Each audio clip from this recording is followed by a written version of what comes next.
Hello नमस्ते, welcome और welcome back to the educational channel of botany Adda में आप सभी का स्वागत है। गाइज, आज मैं आपको MSc zoology semester first paper second के मोस्ट इम्पॉर्टेंट क्वेश्चन देने वाली हूँ।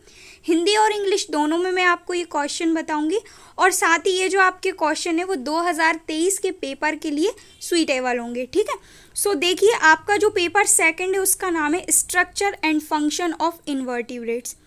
तो जैसा कि मैं आपको हर वीडियो में बोलती हूँ, एक बार आप अपना सिलेबस चेक कर लीजिए। यदि आपका सिलेबस मैच होता है तभी आप इन सभी क्वेश्चन को प्रिपेयर कीजिएगा, अदरवाइज बिल्कुल भी नहीं कीजिएगा। ठीक है, तो सिलेबस मैंने आपको ऑलरेडी अपलोड कर दिया है। साथ ही साथ मैंने आपको एमएससी जूलॉजी सेमेस्टर फर्स्ट के और पेपर फर्स्ट के मोस्ट इम्पॉर्टेंट क्वेश्चन भी अपलोड कर दिए हैं, तो आप चैनल पर जाकर चेक कर सकते हैं और जो आपका सिलेबस है वो भी आप चेक कर सकते हैं। ठीक है, तो अब हम देखते हैं पेपर सेकंड के इम्पॉर्टेंट क्वेश्चन। तो जैसा कि आपको पता है, पेपर सेकंड में भी आपकी 4 से 5 यूनिट है और जो आपकी 4 और 5 यूनिट है वो कंबाइन करके दी हुई है। ठीक है, तो मैं आपको 4 और 5 यूनिट के जो क्वेश्चन आंसर हैं वो मैं आपको कंबाइन करके बताऊंगी, यानी साथ में बताऊंगी। ठीक है, तो सबसे पहले हम देखते हैं यूनिट फर्स्ट। यूनिट फर्स्ट में सबसे पहले आपको ऑर्गेनाइजेशन ऑफ सीलोम, यानी जो आपकी गुहा है सीलोम है उसका ऑर्गेनाइजेशन, उसका इंट्रोडक्शन सबसे पहले आपको कवर करना है। इसके बाद आपको सीलोम और इसके टाइप यानी गुहा और इसके प्रकार देखना है। ठीक है, तो सबसे पहले आपको यूनिट फर्स्ट में ऑर्गेनाइजेशन ऑफ सीलोम करना है, सीलोम का इंट्रोडक्शन क्या होती है ये गुहा, और इसके बाद आपको इसके टाइप करना है। ठीक है, इसके टाइप में सबसे पहले आपको एकोसीलोमेट्स, स्यूडोसीलोमेट्स और कोसीलोमेट्स, ये 3 टाइप के आपको इसके टाइप याद करना है। काफ़ी ज़्यादा इम्पॉर्टेंट है, ये सभी आपके गुहा के ही टाइप है, यानी सीलोम के ही टाइप है। ठीक है, तो ये जो आपके टाइप है ये कभी कभी सिंगल करके पूछे जाते हैं, कभी कभी ये तीनों ही पूछ लिए जाते हैं और कभी कभी इनमें डिफरेंस करके भी पूछ लिया जाता है। लॉन्ग और शॉर्ट दोनों टाइप के क्वेश्चन में पूछे जाते हैं। ठीक है, तो इसीलिए आपको अच्छे से इनको देखना है, तीनों ही इसके टाइप को। इसके बाद बढ़ते हैं आगे। अब आपको देखना है लोकोमोशन यानी प्रचलन। ठीक है, ये भी आपका यूनिट फर्स्ट में दिया गया है। प्रचलन के अंतर्गत आपको सबसे पहले प्रोटोजोआ में प्रचलन करना है, देन एनिलिडा में प्रचलन करना है। तो ये जो आपके प्रचलन यानी लोकोमोशन है, प्रोटोजोआ और एनिलिडा के ही बार बार रिपीट होते हैं। इसके अलावा भी और भी आप कर सकते हैं, बट प्रोटोजोआ और एनिलिडा को आप अच्छे से प्रिपेयर कर लीजिएगा। ठीक है, तो ये 2 टाइप के जो लोकोमोशन है वो आपको देखना है, प्रोटोजोआ में और एनिलिडा में। ठीक है, इसके बाद आपको मूवमेंट यानी गति पर आना है। मूवमेंट के अंतर्गत सबसे पहले आपको कवर करना है जलीय गति यानी हाइड्रोलाइटिक मूवमेंट। इसके बाद आपको सतत तनाव गति यानी सरफेस टेंशन मूवमेंट, और इसके बाद आपको चलन गति यानी वॉकिंग मूवमेंट।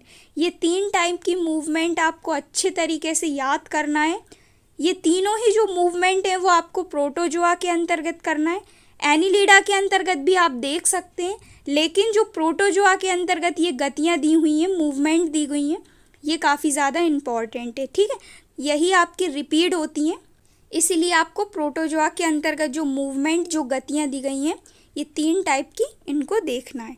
ठीक, इसके बाद आते हैं मोस्ट इम्पॉर्टेंट क्वेश्चन, जो कि है sol gel movement theory, sol gel का सिद्धांत। ये जो आपका सोल जेल का थ्योरी है ये लॉन्ग टाइप क्वेश्चन और शॉर्ट टाइप क्वेश्चन में बार बार रिपीट होती है। ठीक है, तो ये काफ़ी ज़्यादा इम्पॉर्टेंट है, one of the most important question है ये आपका सोल जेल मूवमेंट थ्योरी। तो इसको तो आप कवर कर ही लीजिएगा यूनिट फर्स्ट के अंतर्गत। ठीक है, और ये आपका जो सोल जेल नाम है ये साइंटिस्ट के अकॉर्डिंग रखा गया, तो इसको आप कर ही लीजिएगा।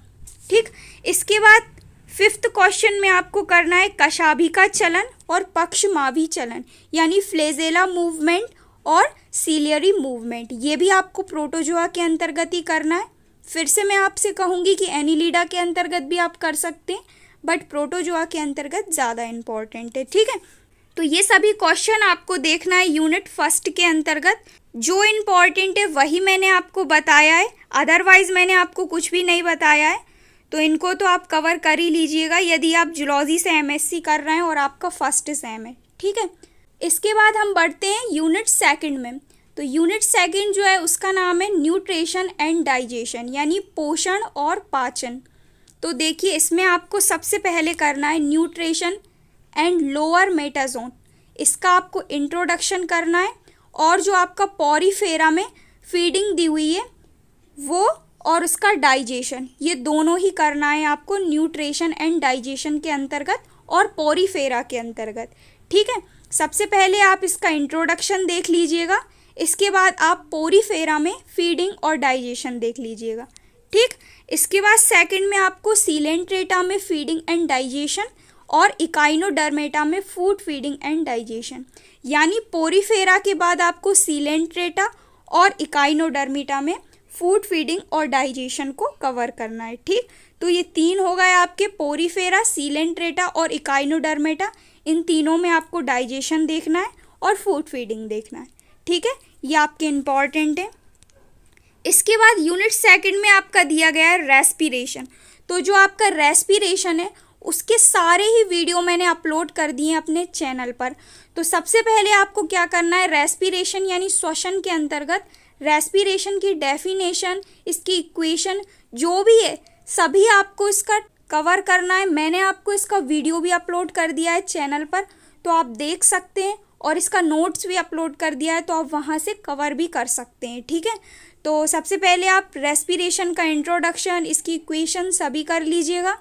इसके बाद आप रेस्पिरेटरी पिगमेंट्स काफ़ी ज़्यादा इम्पॉर्टेंट हैं और ये भी मैंने अपलोड कर दिए हैं चैनल पर, तो आप इनको भी कर लीजिएगा। रेस्पिरेटरी पिगमेंट्स यानी जो श्वसन है उनके वर्णक, और इसके बाद आप इसकी मैकेनिज्म कर लीजिएगा रेस्पिरेशन की। ठीक है, यानी इसकी जो भी क्रियाविधि है श्वसन की वो।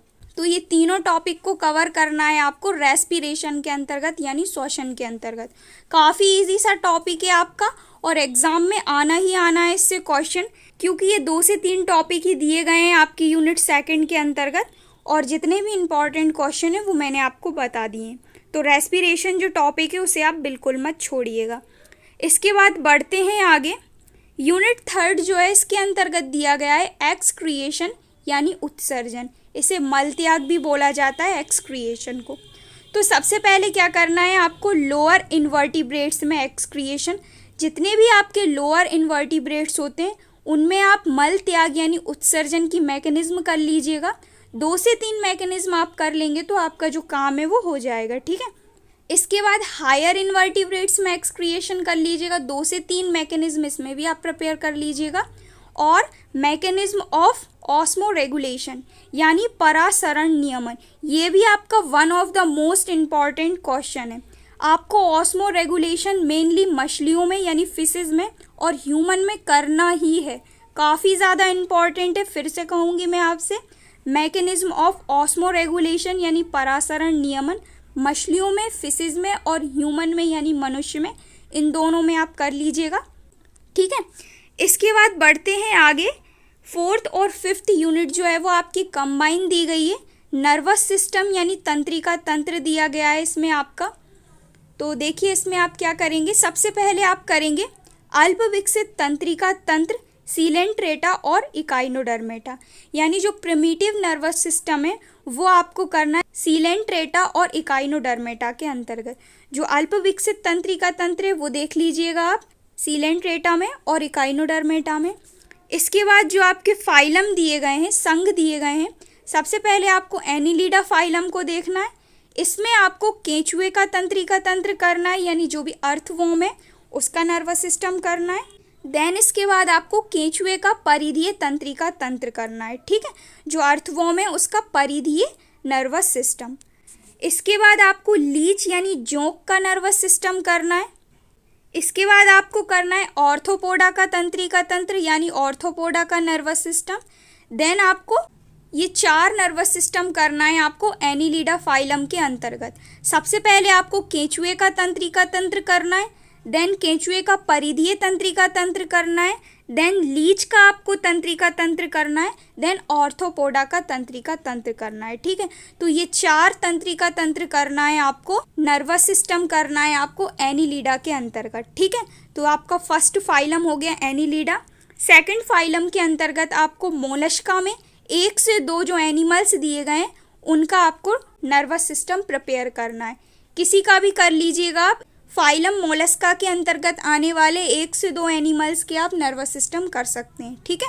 इसके बाद नेक्स्ट आपको नर्वस सिस्टम करना है इंसेक्ट के अंतर्गत। इंसेक्टा जो आपका एक फाइलम है, इसके अंतर्गत काफ़ी सारी एनिमल्स आते हैं, काफ़ी सारी जो बर्ड्स हैं वो आती हैं, लाइक बीज, बटरफ्लाइज, इन सब का भी आपको नर्वस सिस्टम करना है। ये आपका थर्ड फाइलम है, फाइलम इंसेक्टा, ठीक है। तो फोर्थ और फिफ्थ जो यूनिट, इसके अंतर्गत आपको नर्वस सिस्टम ही दिया गया है, फाइलम एनिलिडा, फाइलम मोलस्का और फाइलम इंसेक्टा। इन 3 फाइलम के अंतर्गत हो सके तो आपसे जितने भी नर्वस सिस्टम हो सके वो आप कवर कर लीजिएगा, तो आपकी जो फोर्थ और फिफ्थ यूनिट है वो कवर हो जाएगी, ठीक है।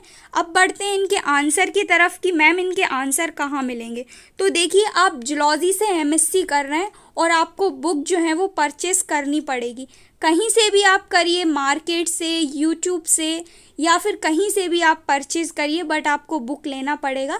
ऐसे आपका काम बिल्कुल भी नहीं चलेगा, बट जितना जो भी हो सकता है मैं अपनी तरफ से आपको प्रोवाइड करने की पूरी कोशिश करूँगी।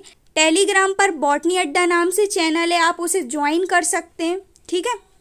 कोई भी प्रॉब्लम हो आप वहाँ पे मुझे बता सकते हैं, तो जितना होगा मैं आपकी हेल्प कर सकूँगी। बाकी इन सभी के आंसर के लिए आपको बुक्स जो है वो परचेस करनी ही पड़ेंगी, उनके सही सॉल्यूशन आपको बुक्स में ही मिलेंगे, ठीक है। तो सभी इंपॉर्टेंट क्वेश्चन को आप कवर करिएगा। यदि आपका सिलेबस मैच हो रहा है तो 100% आपके क्वेश्चन आउट ऑफ नहीं जाएंगे। सभी यूनिवर्सिटी के लिए अवेलेबल हैं, जहाँ जहाँ पर ये आपका सिलेबस मैच हो रहा है सभी के लिए आपके अवेलेबल हैं ये सारे क्वेश्चन, ठीक है। तो पेपर फर्स्ट के मैंने ऑलरेडी अपलोड कर दिए थे, ये आपके पेपर सेकंड के भी हो गए 5 यूनिट के।